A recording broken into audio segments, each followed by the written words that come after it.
Hello, and welcome to the Sarasota County League of Women Voters Candidate Forum for the County Commission. My name is Carol Hartz, and I am the president of the Sarasota League of Women Voters. The League of Women Voters is a nonpartisan public policy organization that encourages informed and active participation in government. Our candidate forums are held under our education fund, a nonpartisan 501c3 corporation with a mission of voter service and education. The League accepts both women and men as members. The League does not support or oppose political candidates or parties. Today, we welcome 4 candidates running for Sarasota County Commission. The candidate from District 1 is Democrat Mark Pienkos. Republican Michael Moran was invited but did not respond to our invitations. The candidate from District 3 is Democrat Corey Hutchinson. Republican Nancy Dietert was invited but did not respond to our original invitations and declined our rescheduled forum invitation. The candidates from District 5 are Republican Ron Kutzinger and Democrat Alice White. The participation or absence of a candidate in no way implies the Sarasota League's support or opposition. If you are a registered voter in Sarasota County, you can vote in the general election for a candidate in your district. Let's review the forum rules. The forum will be recorded and posted on our website and other media outlets as determined by the League.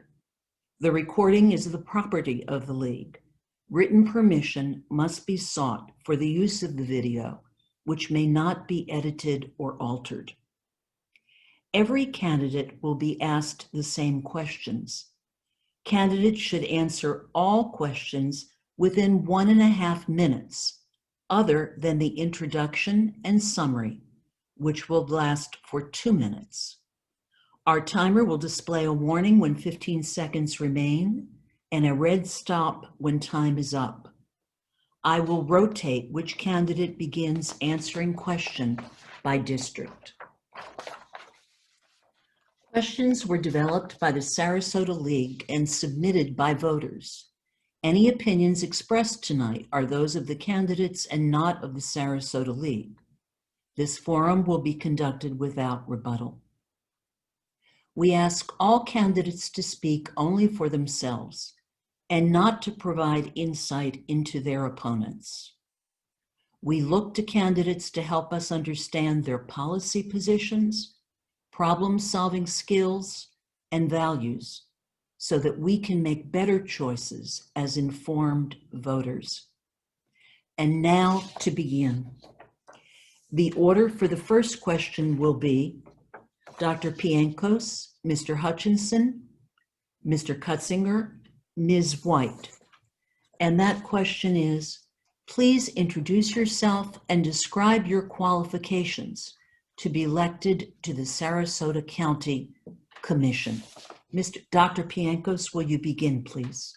Thank you, Carol, and thank you to the League of Women Voters for this invitation to not only share my own views, but also the other candidates' views on this important commission election. Again, my name is Mark Pienkos. I was born in Chicago.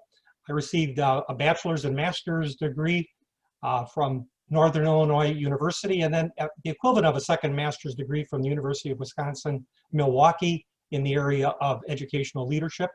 And then I received my doctorate degree from the University of Southern California, again, specializing in executive or educational leadership. I've always been involved in community life.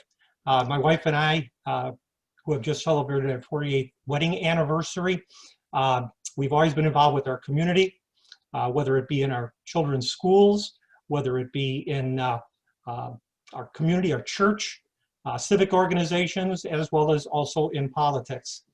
I had a 45-year career, I believe very successful career in education. I was a teacher, a school counselor, an assistant principal, and school superintendent. And during those years, I think what I learned was the importance of working together with my students, with their parents, with my staff, with the community, and when I was a school superintendent, with my school board. As far as involvement nationally, I'm actually a past president of the Wisconsin School Counselor Association, 1,000 members, and then Midwest vice president of the American School Counselor Association, which is 23,000 members. Presently, I'm national vice president for the Polish American Congress, and also we are involved here locally with the Meadows Homeowners Association. I'm an elected board member. So I'm looking forward to this discussion tonight. Thank you very much for having me here. Thank you. Mute, please, Dr. Piankos. Mr. Hutchinson, if you'll unmute. Thank you very much, and thank you to the League of Women Voters for hosting us. It's an honor to be here and be with all these great candidates. I'm Corey Hutchinson, and I'm running for Sarasota County Commission District 3. I have a master's degree in business administration and a bachelor's degree in English. I work currently as a college and career advisor at Laurel Nokomis School. I'm a proud member of the Lightning family, and we do great work with our students and our families, and it's been an honor to work with such great community members. This is my 4th year in that position there. We have a great community, and I've been proud to be a part of it in a few different ways. I'm the chairperson of the Northport Charter Review Board. I am the board president of Holly's Hope of Northport. We are a local nonprofit that is working to provide mental health resources. Specifically, we are targeting right now students and veterans to improve mental health resources in those areas with those folks. I'm also a General Advisory Council member to the MSA Coalition. They are a national nonprofit. They just held their national conference last week. I was honored to be able to moderate a segment of their conference last Saturday. And I have been a member of this community for my entire life. Community service is a passion of mine, and it's what drives me not only to run, but to want to do better for the community and want to give back to the community that I grew up in. I believe so highly in our area and our region and all that it can be. And I believe that if we work together and bring the best people together, we will succeed in the future and have a great future for Sarasota County. Thank you. Thank you. Mr. Kutzinger. Yes, well, I tell the story about marrying my high school sweetheart. She had just had her 17th birthday. I just had my 19th. And I borrowed $10 from my dad, true story, pay the justice of the peace. And we got married, packed everything in the trunk of the car, not much more than a couple of changes of clothes really, and moved to Florida. That was in 1973. We landed in Sarasota County. Our first home was a little mobile home in Venice Ranch Mobile Home Park, and we've been here ever since. Very thankful to have landed in Sarasota County. It's where we really grew up together. It's where we raised our family. We began a little restaurant in Inglewood in 1974, converted a little office building into a 29-seat restaurant, and we've been here ever since. Love Sarasota County. I love the people I've been blessed to work with. I've been very fortunate to be involved in the community in a lot of ways. I have a wealth of experience. Several successful businesses. I'm a financial advisor. I've been one for the past 30 years. I'm an SEC registered investment advisor and a securities principal. And I manage millions of dollars for individuals and organizations and nonprofits. I have proven leadership skills, president of many organizations, president of nonprofit, president of Friends of the Library, spokesman for Legacy Trail Referendum, chairman of the Carly Brusha Memorial Committee, and on. And I have county level experience on a number of advisory boards, including the Library Advisory Board, the Affordable Housing Advisory Committee, and also then the past 4 years on the Sarasota County Planning Commission. And during that time, as I've noted, we did a complete update to the Sarasota County Comprehensive Plan and also did the UDC. So worked with staff for many years, a vast wealth of experience that qualifies me to serve as next county commissioner in District 5. Thank you. Thank you. Ms. White. Okay, yes, hi, Alice White, and I'm running for Sarasota County Commissioner District 5. I want to start off by saying that I truly believe we need to have smart development that respects both our environment and our wallets. I feel strongly that the focus of our Board of County Commissioners needs to return to putting the interests and the needs of the people first and serving the people first. And I will do just that. I am not encumbered to anyone except you, the voters, the people of District 5, who can be assured of my allegiance because my campaign has not been financed by developers and special interests. I came to Northport in 1990. I have one son, Jake, who was born and raised here, and he has his own business here. I retired in 2018 after teaching for 36 years, high school algebra, and then elementary school in Inglewood. I have developed a deep sense of community that included serving on city and county advisory boards. And these were take action, boots on the ground involvements that didn't consist of just sitting and taking up a seat once a month at a meeting. My hands-on approach extended to a number of nonprofit boards that I've served on, including the Lemon Bay Conservancy, when the Wildflower Preserve property was being acquired in Inglewood. And in 1997, I formed my own 501c3 nonprofit group called People for Trees. And we've been hosting an annual tree festival here in Northport since 1999 and the Tour de Northport bicycle ride since 2010. I've been involved with rewrites to the Unified Land Development Codes and comprehensive plans, both at the city and county levels. I took on the role long ago of being the people's advocate, speaking out about our quality of life when large-scale development projects came before our local governments. I was a Northport Citizen of the Year. And as Sarasota County Commissioner for District 5 and one who has been involved conscientiously for 30 years, I would bring the people's voices to the table. And in particular, we could put to rest, oh, sorry. You're Yeah. good. Thank you very much. Okay. All right. I didn't For our next question, the order of rotation will be Mr. Hutchinson, Dr. Pienkos, Ms. White, and Mr. Cutzinger. And this question is a two-parter. If elected, what would be your highest priority goal for your district and then for the county as a whole? So your highest priority goal if elected. And Mr. Hutchinson, if you will unmute yourself and start, please. Absolutely. Thank you very much. For my district, which is mostly Venice and some of Northport, including the West Villages, we have to focus on the infrastructure, and that ties directly into the environment.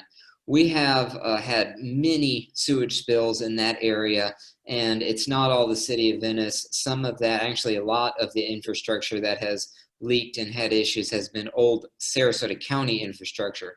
We have to get that under control. So we're going to work with our federal leaders, with our state leaders to get as much funding to help fix the infrastructure as possible. And it's part of it's the sewage treatment facilities and the water facilities, but it's also the actual infrastructure itself. We have to fix that. If we continue to have the spills that we've had, we are going to end up with a really bad time with red tide in the future, like we had a couple of years ago. And if we have another red tide outbreak on top of the economic concerns from COVID, those businesses that serve our community are going to be in serious trouble. And I don't want that to happen. As far as the county goes, we need to work together with our cities and our communities again. We need to make sure that each area is getting equitable treatment. North County gets a lot of things from the Sarasota County Commission. We need to bring that into South County and make sure that that is equal for all regions of our county and make sure that we're representing everyone equally. Thank you. Thank you. Dr. Pienkos. Thank you. Excellent question. Two questions. Locally in District 1, again, we go back to 2018 when single-member districts were created. What a wonderful opportunity now for the residents, the voters in District 1 to elect their representative on the county commission who will listen to them. Unfortunately, we have seen that at the county commission level with keeping the country, the folks in Old Myakka wanting to not have urban sprawl, concerned about their historical lands. And then on the other side of the interstate, you have the folks in Newtown who were disenfranchised because of the gerrymandering, the redistricting decision that was made last year. So I'm going to be a good listener. I think that's paramount for any representative, and I will be a good listener. Countywide, I share the concerns that I have been hearing about the environment. Someone once said, I think it was on one of these Zoom calls, the economy equals the environment and vice versa. We have to protect the environment. There's so many things that are happening that really cause alarm for all of us. And as has just been mentioned, the COVID-19 crisis and the economic concerns that have now occurred, we have to attack that. And my experiences as a school superintendent will definitely help. Thank you. Thank you. Ms. White, you'll need to unmute yourself. And there we go. Thank you. Yes, I think as a district, we need to get back to, like I said in the beginning, having our Board of County Commissioners be more representative of the people. And that means making that connection. Going over this campaign, doing this campaign, I have discovered that people didn't even know who their county commissioner representative was. They didn't even know what does the county have to do with the city of Northport, municipalities. And I think that's because there's been a real disconnect. There hasn't been town hall meetings. There hasn't been a way for people to really connect with their representatives.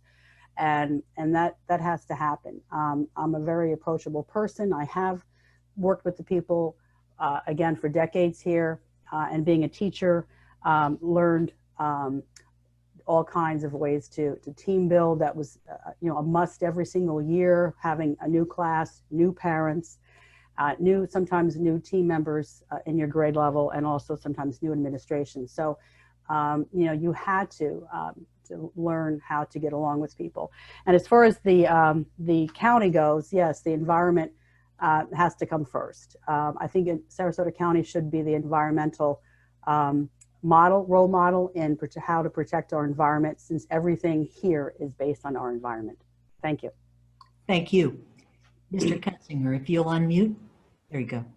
Now I'll touch on two things. For my district in particular, I really believe we need to focus on providing affordable housing. I think especially in the Northport area, we've got a younger median age there. We've got a workforce, and they struggle every day just to pay the rent and pay the bills. So we've really got to work on affordable housing for my district. That was something I heard knocking 2,500 doors and talking one-to-one people.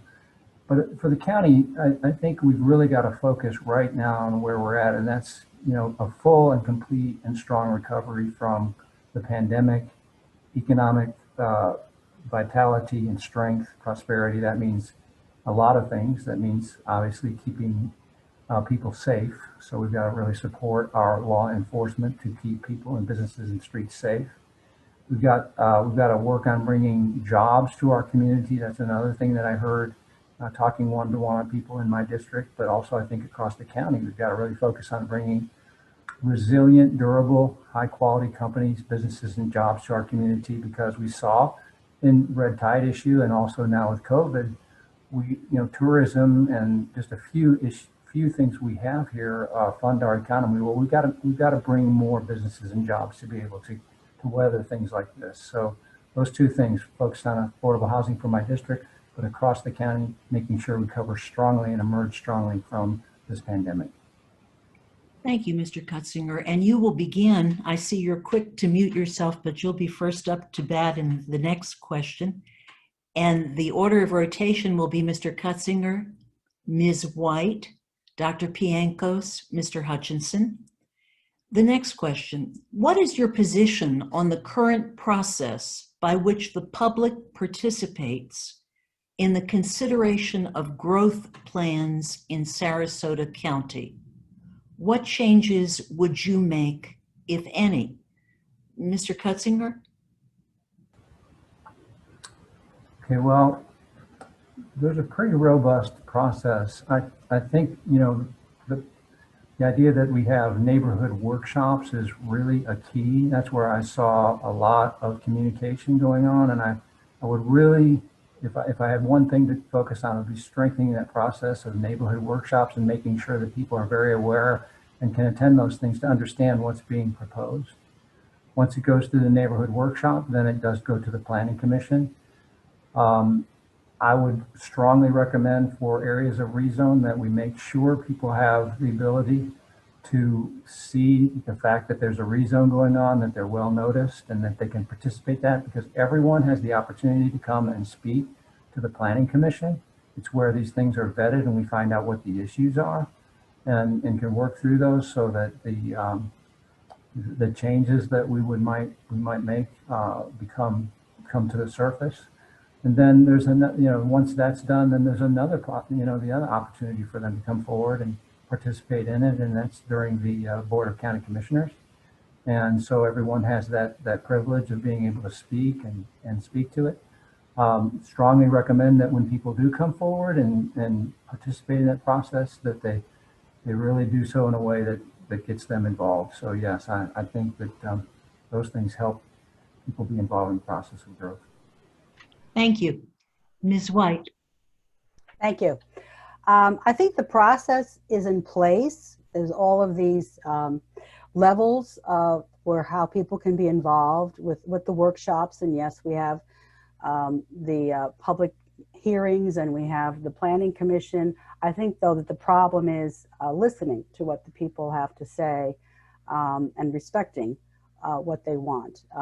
What comes to mind is the recent Rural Heritage Amendment that was proposed by citizens. And watching that Planning Commission meeting, I was very disheartened at how the people were almost thought of to be somewhat of a nuisance, that they would have the nerve to bring an amendment, a citizen-driven amendment to the comp plan to the table. But government is supposed to be for the people. And I know that, again, we have a process in place, but it has to be respected as far as the people are concerned, that they need their whatever they're saying has to be respected and taken into account. So I think we have the right process, but we just need to have county commissioners who are going to listen to the people and put their interest first. Thank you. Thank you. Dr. Piankos, if you'll unmute. Yeah. Yes, I think this whole issue of single-member districts provides an excellent opportunity now for the commissioner in that particular district to keep people informed about issues that are going to affect certainly people in their district, but also throughout the county. And my skills that I have built over the years, building partnerships, good communication with various people, bringing people to the table to discuss issues. Not all issues are easily solved, but they're solved in a better way when everybody understands what's at issue and what's at stake. And so I think what is crucial is to make sure that the commissioner from the district that they are representing really makes a tremendous effort to keep in good contact with their constituents. Town halls, listening sessions will be a great help in that regard. And basically also smart growth. One of the hallmarks of smart growth is bringing people in at the front end so that people understand what are the issues, what are the potential consequences of development, and to get people's ideas. And so that's what I will do. Listen to people. Thank you. Thank you. Mr. Hutchinson. Thank you. I think that we need to respect our citizens, and that's one of the biggest things that I see now. You look at last week or a couple weeks ago where they were having a meeting on the old Myakka and keeping the country. We had citizen activists, not just online, but in person, speak up for their community, and they were turned away. The commission did what they wanted. You see the issue with the redistricting. Thousands of community activists not only protested, but sent in emails, made comments, went to the meeting to make public comments in person, and the commission did it anyway. Some of the commissioners even acted as though the people were being annoying for bringing their voices forward. That's a bad government that does that, and we need to get back to government of, by, and for the people. The growth and planning, the people need to have the most instrumental role in that, because it's their community that's going to be affected by the type of growth that we approve or deny. The redistricting amendments, anything like that moving forward needs to be driven by the people because they are going to be affected by it. I think single member districts will be great to moving better representation forward, and we need to return the people's house back to the people. Thank you, Mr. Hutchinson. For this fourth question, the order will be Ms. White, Mr. Cutzinger, Mr. Hutchinson, and Dr. Piankos. The question, if elected, how would you prioritize allocation of a second round of CARES Act funding and assure transparency in that process? Ms. White, please begin. Okay, good question. Yes, we have seen some of the shortfalls of this round of CARES funding. One was that the true mom and pop businesses were left out of the loop just because of the complicated application process. And I know they're working on that now, but there's still that would be first, that those mom and pop businesses, giving them the resources that they need to fill out those applications, providing the necessary things that in order to submit the application and the financial records that they need to have. That would be something that I would like to see put in place for that. Also, what somebody shared with me, a business owner here in Northport, is that she was using her savings to make up for what she wasn't taking in revenues for every single month for the cafe that she runs. And she said that she wasn't eligible for any of the CARES funding now because that was only for money that they were in arrears for, that they owed to their landlord or to their vendors. And but that is putting her behind for the future. So I'd like to see that addressed for the second round. Thank you. Thank you. Hutzinger. Yeah, mom and pop businesses, small, medium-sized businesses are the lifeblood of our economy. We absolutely have to make sure that they survive. And I would prioritize those funds going to the hardest hit industries. Several of them, some of our area businesses like restaurants and others have actually already closed, and I hate to see any more of that. So I would prioritize that. I think I would want to see as much money as possible go to some of the mental health providers in our community who are providing an excellent service. And right now, people are struggling here. You know, this has brought on not only the health issues, but the depression and the other issues that come from being, you know, locked down, just the normal things that come along with that. So I would definitely want to see that money prioritized to them. And then I think also the arts and culture is an area where I think, you know, people need some refreshing and renewal, and that comes through the arts and culture aspect of our community. That's a huge part of the quality of life that makes Sarasota what it is. So I would like to see us get as many dollars to those organizations as possible. I think there's ways to expedite that.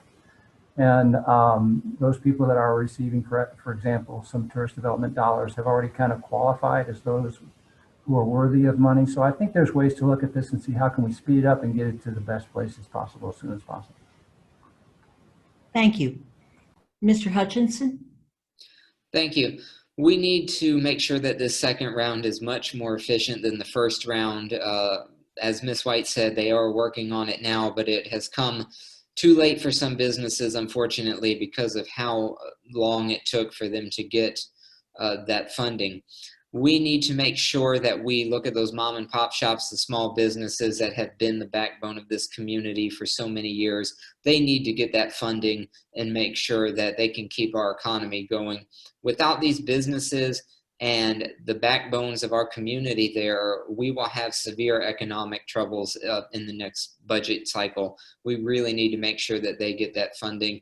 As far as transparency, we need to be open and honest about the process and help people as best as we can get through the application process if they are having trouble.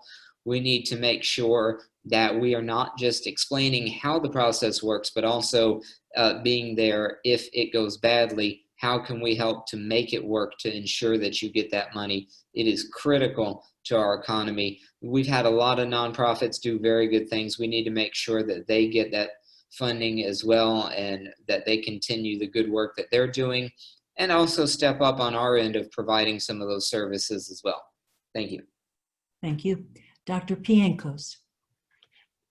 Well, I'm just going to say the following. I think there needs to be a sense of urgency. I said this before. You know, I watched the commission meeting in July. I watched the commission meeting in August. I watched the commission meeting in September. When the CARES Act funding, this is $18.9 million coming from the federal government to help the small businesses, employees, nonprofits, et cetera. I just didn't see a sense of urgency. I got to tell you, as a school superintendent, when I had a board to report to, if I had a situation going on where 1 month went by and I talked to the board about something, about what I was doing, and then I came back the next month and said, kind of the same, and then I'll tell you, my board wouldn't be happy with me. And I think this is where the problem comes up. Like, we have good people working in county government, but there needs to be a sense of urgency. And where that comes from is from the county commissioners, who basically say, act with a sense of urgency, not recklessly. We have to be careful about how we spend the money. But the point is that we have to realize there are people hurting. And so there needs to be a sense of urgency to get those dollars out. So that's what I would say about this particular issue. Thank you. For the fifth question, Dr. Piankos, you'll begin this, then Mr. Hutchinson, Mr. Cutzinger, and Ms. White. And the question, if elected, what changes would you advocate to prepare for the anticipated $45 million revenue losses in fiscal 2021 due to COVID-19? And again, we will begin with Dr. Piankos. This is a horrible time, not only in Florida, specifically in our area, our country, the world. We are facing something that none of us had ever anticipated. And it's not something that we're going to see a sort of a light switch turned on or off, that all of a sudden we will return to what we would consider to be normalcy. So therefore, it's going to be essential that we work in partnership with various groups, as well as also the various municipalities, because with a shortfall, we can't do business as usual. We're going to have to make some tough decisions. And as I have mentioned before, I've been in positions over the years where I have had to make those tough decisions. I'm a fiscal conservative. I know that sounds a little like an oxymoron. I'm a Democrat. No, wait a minute. I'm a fiscal conservative, and I understand how decisions have to be made that are going to cause perhaps impact with some people's lives from the standpoint of realizing you can't have everything. We're going to have to watch out for our discretionary spending. We're just going to have to be really good watchdogs of the taxpayers' money because of COVID-19. And even if COVID-19 didn't even occur, we still need to be very, very watchful over our taxpayers' precious dollars. Thank you. Mr. Hutchinson? Thank you. And we are heading for an extremely tough year, especially as it relates to the budget, but also to what our families and what our workforce is going through, and our small business owners. And we need to keep that in mind, I think, at the forefront of every budget decision that we make. We're going to have to do some tough things. Perhaps some projects may not get completed as quickly as they were originally scheduled to, and sometimes that's what has to happen. The first thing we need to do is ensure that all of our services that we provide to our residents, that they've come to expect, that they pay taxes for, those services need to stay at the high level that people have come used to seeing. We have to make sure our first responders are taken care of. We have to make sure that the needs of our staff are taken care of, and the needs of our community. Then we can move into the projects and see which ones take priority and which ones don't. We need to work within our cities to also understand that they are going to have budget shortfalls of their own. So we need to work with them before we decide to pull out of parks agreements and other things like that.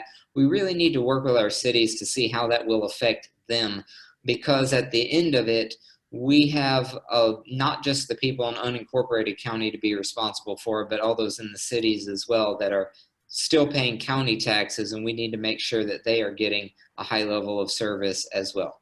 Thank you. Thank you. Mr. Cutzinger.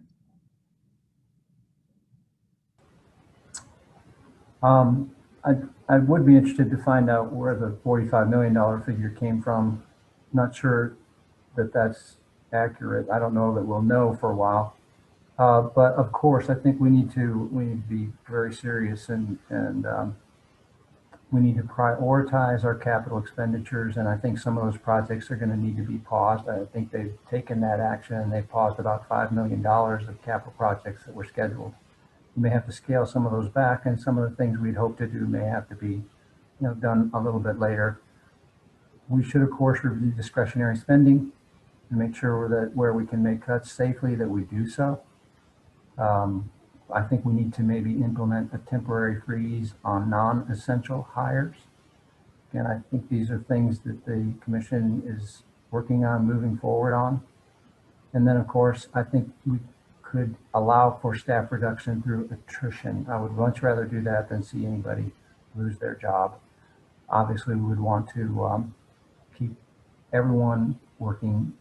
And then I just also, for me, this county has a AAA rating, which is astonishing. It's the highest rating you can get. We just did our recent bond here at 1.63% and $200 million in reserves.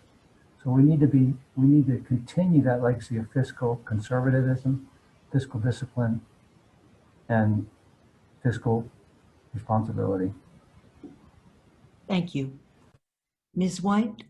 Yes, thank you. Yes, we knew that we were going to see revenue shortfalls as a result of our tourist tax revenues being down, and some of the projects that we are now in debt to, such as the rowing facility and the baseball stadiums, they were put in place with the understanding that any operations, monies for operations would come from those tourist tax revenues, because the assumption was that tourist tax will always be here. Somebody sent me some figures last week that the rowing facility is now up to $1 million a year that we're paying out of our taxpayer funds for something like that. And that's what's going to happen. And it was mentioned before that some of these other projects that have been on the table for consideration, such as the Moat Aquarium and the Bayfront, the Bay Park with the big performing arts center. Again, these things really need to take a back seat for a while until things get somewhat, hopefully, back to normal. But again, the needs of the people need to come first. And I believe that those decisions where the budget should be cut should come from the county commissioners and not from the county administrator. Jonathan Lewis is a great guy. He was the city manager here, but he shouldn't be making those decisions totally on his own. Thank you. Thank you.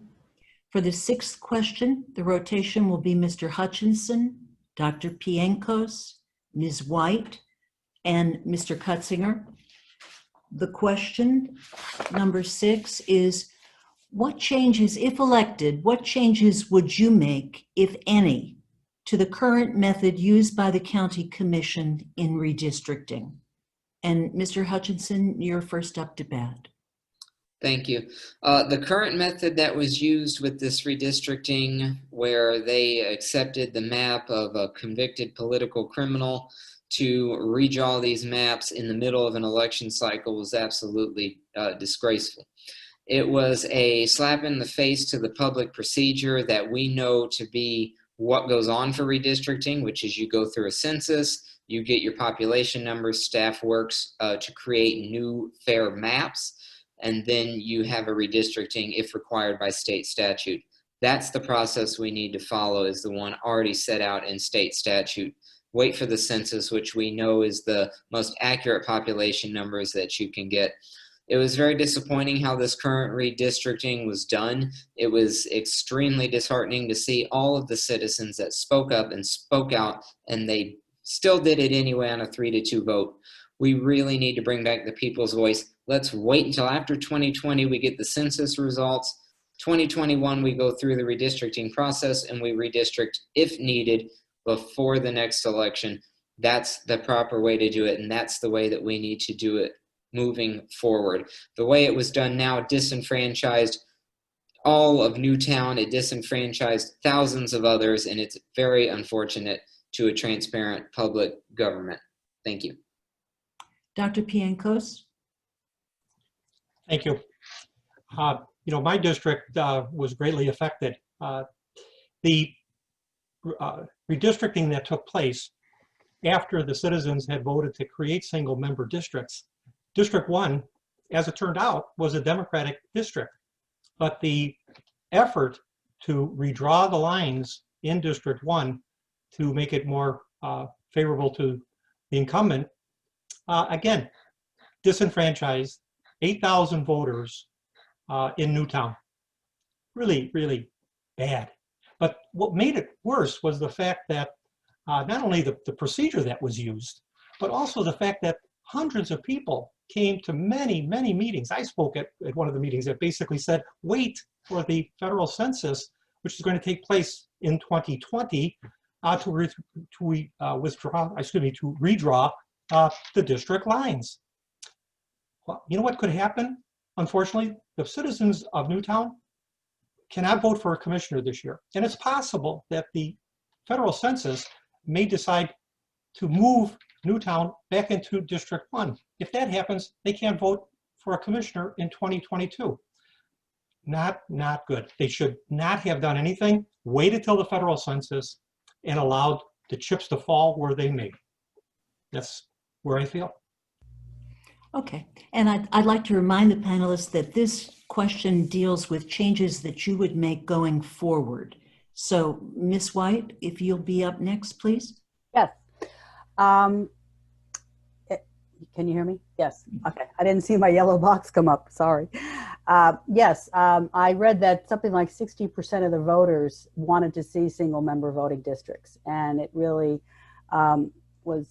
really alarmed me when our sitting Board of County Commissioners went through such great lengths to undermine what the people wanted. And 60% means that it was across the board. It wasn't just a particular political party, that all people really wanted to see this, and especially here in Northport, because we have been underrepresented for decades. And the change that I would make, I would like to see Northport be represented in one district. We already have had issues with the West Villages not feeling connected with what I call Northport proper, because yes, they are 3 miles up the highway.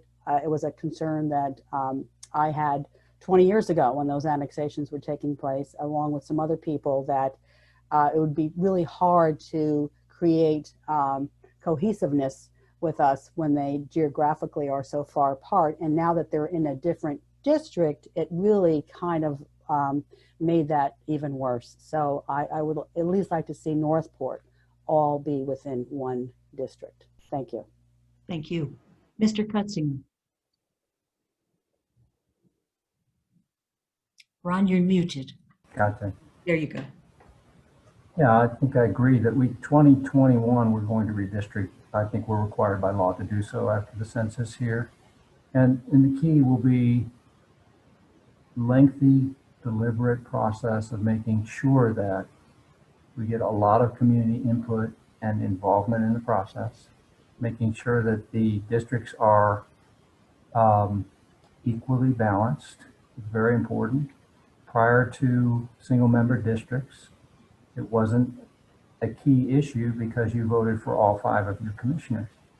Now that you vote for 1 out of 5, it makes it vital and critically important that those districts have an equal number of voters so that you have a fair distribution. 1 vote in one district is equal to another vote in the other district. That's a very important issue. So the census, I think, will be the key for us. And then we will use that census information to do a very deliberate, careful process in drawing maps that are equal. And I would like to see them be as compact and contiguous as possible. And then get a lot of community input, and then do what is best for the county in equalizing those districts in our redistricting process. Thank you, Mr. Cutzinger.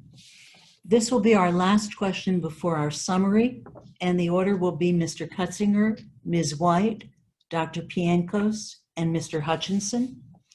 And the question is, what is your position on growth in eastern Sarasota County, including future land use of the 6,000 acres east of Interstate 75 and north of Fruitville Road?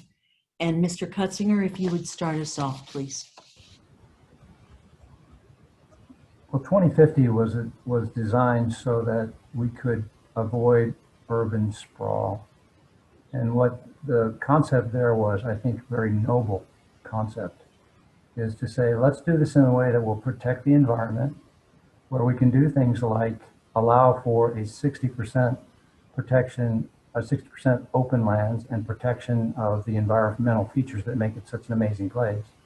And at the same time have growth that it's smart, and it allows for walkability. It brings goods and services closer to where they're needed, and creates that neighborhood kind of experience. So I think it would be great to follow those plans, make sure that we're building neighborhoods that are based on the new form urban style development, that new urbanism that brings goods and services, things like some commercial centers, parks, trails, uses modern mobility, deals with traffic issues that way, and creates wonderful neighborhoods in which to work and live. So I think it accomplishes that purpose, and that is the kind of development I think we should continue to pursue. Thank you. Ms. White? Yes, the 2050 plan was supposed to prevent urban sprawl, but it went through some major gutting over the last 5 years, and all of those noble ideas and efforts seem to have gone out the window.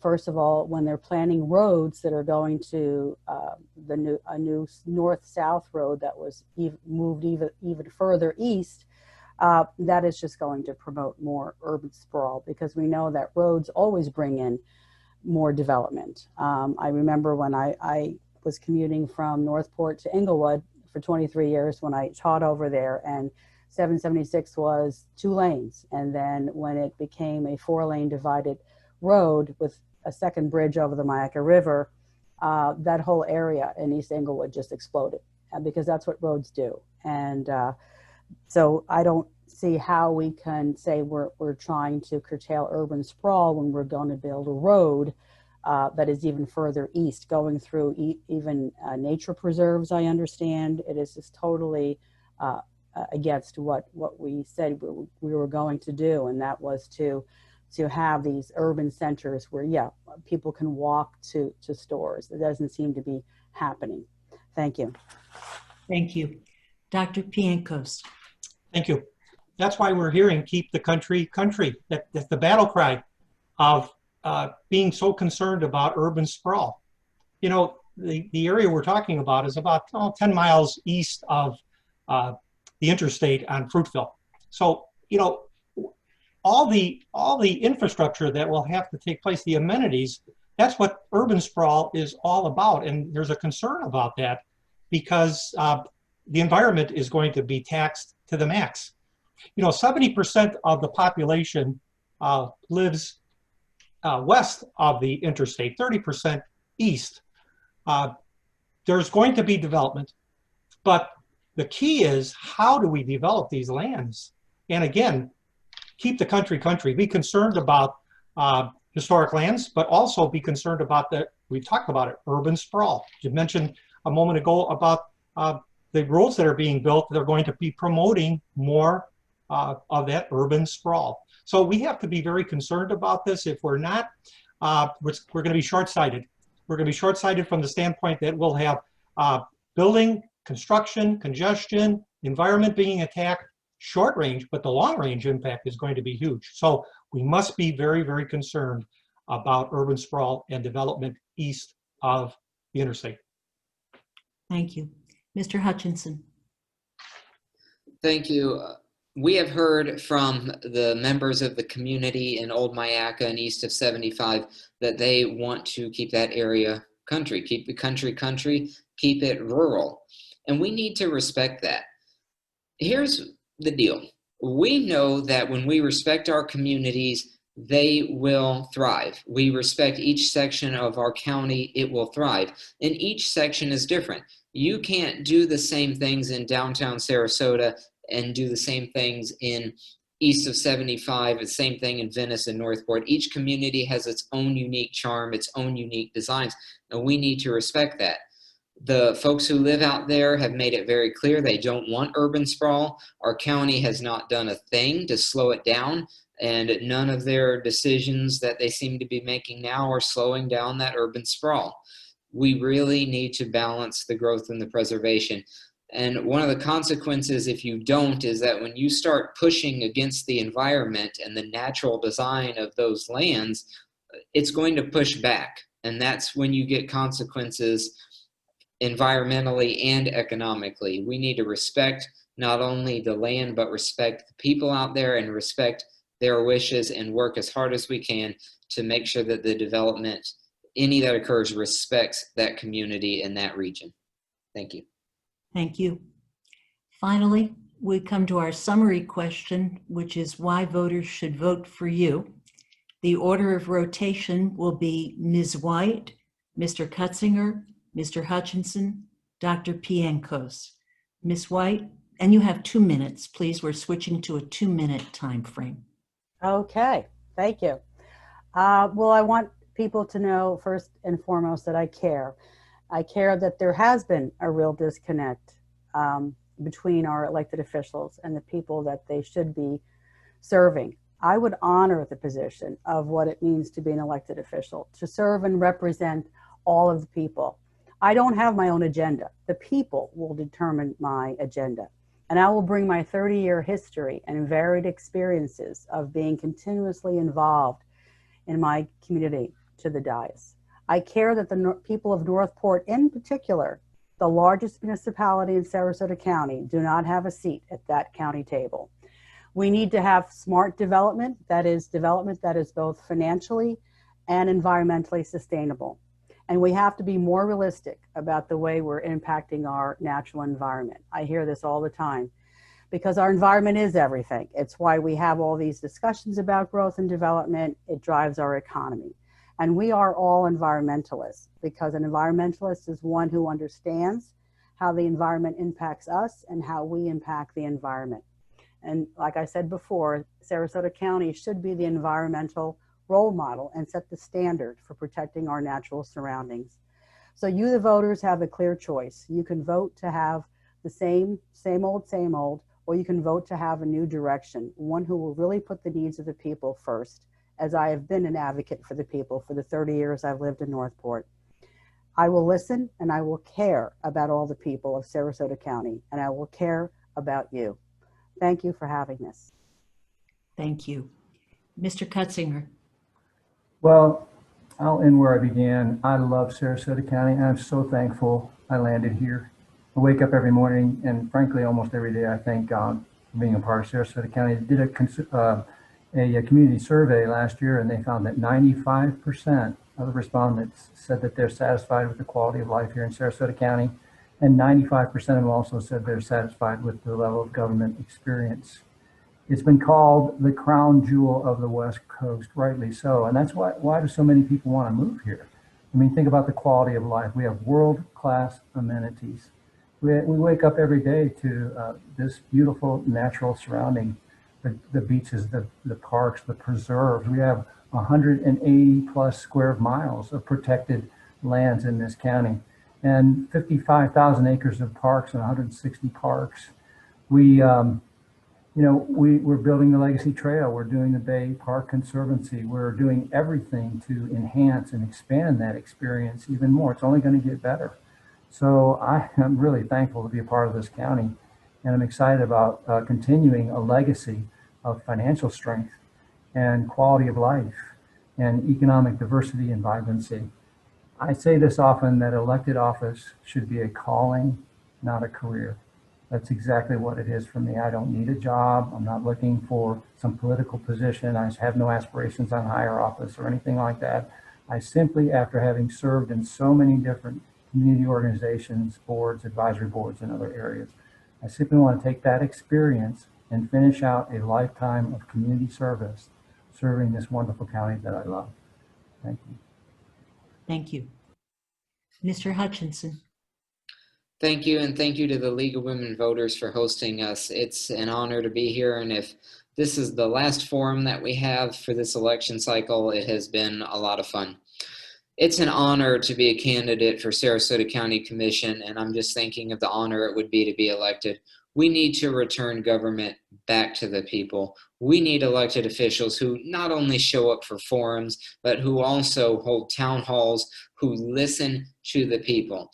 We may not always agree, and you don't always have to agree with everything every citizen says, but you do have a duty to be respectful and honor your position.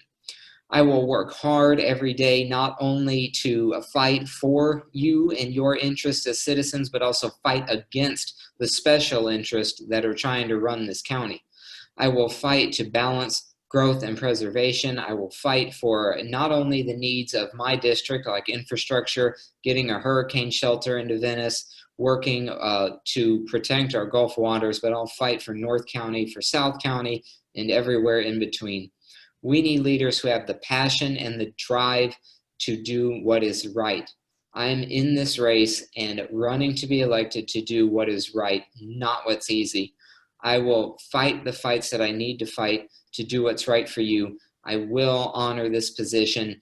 And you have a decision coming up on November 3rd that this county government will either be controlled by the special interest or it'll be controlled by you, the voters.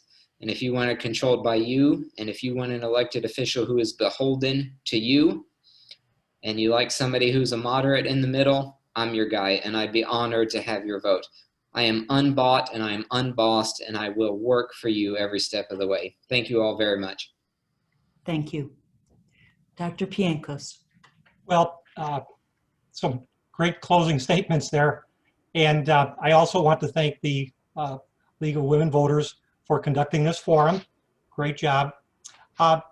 You know, my wife and I, we love Sarasota. We've been coming to Florida ever since our honeymoon, 48 years ago. We spent our honeymoon in Florida. And over the years, we've grown to love the Sunshine State. And we eventually wanted to live in Sarasota, and we've been investing ourselves constantly being involved. I think what's really important is that here we have a crucial election. They're all critical elections, but in this election, I ask all of the voters in District 1, as well as obviously throughout the county, to think locally. District 1 voters, think locally. You have a chance to exercise your voice. And that's what's the beauty of our system, where you have a chance to take a look around, and as you look at thinking locally, are you satisfied with the decisions that are being made, whether it has to do with redistricting, whether it has to do with our environment, development, congestion, how we're even spending those CARES Act funds not in a sense of urgency. You have the chance. This is what the beauty of our system is. And so I ask everyone in District 1 to strongly consider voting for Mark Piankos. I'm not building a political career. I've had a successful career. I'm here to share my talents, to bring people together, to work together, to make Sarasota County an even greater place to live, where we can all enjoy a beautiful life together, where we're listening to each other and working together to make Sarasota County a tremendous place to live. So I thank you very much for the opportunity to speak to you. Thank you, and have a good evening. Thank you. Candidates, thank you for your participation. I'd also like to personally thank you. We had to reschedule this forum, and this was the most cooperative, easy to work with group I have ever worked with, and I'm really very grateful. Thanks to our volunteers, including Linda Thompson, Villia Johnson, Nancy Morrison, and Rob Burgess. Viewers, if we were unable to ask your questions, all of these candidates are in Vote 411 at vote411.org, Their contact information is there. Please feel free to contact their campaigns and ask any questions that you were unable to ask. Finally, remember that your vote is your voice. The Sarasota League sincerely thanks you for being with us, and good night.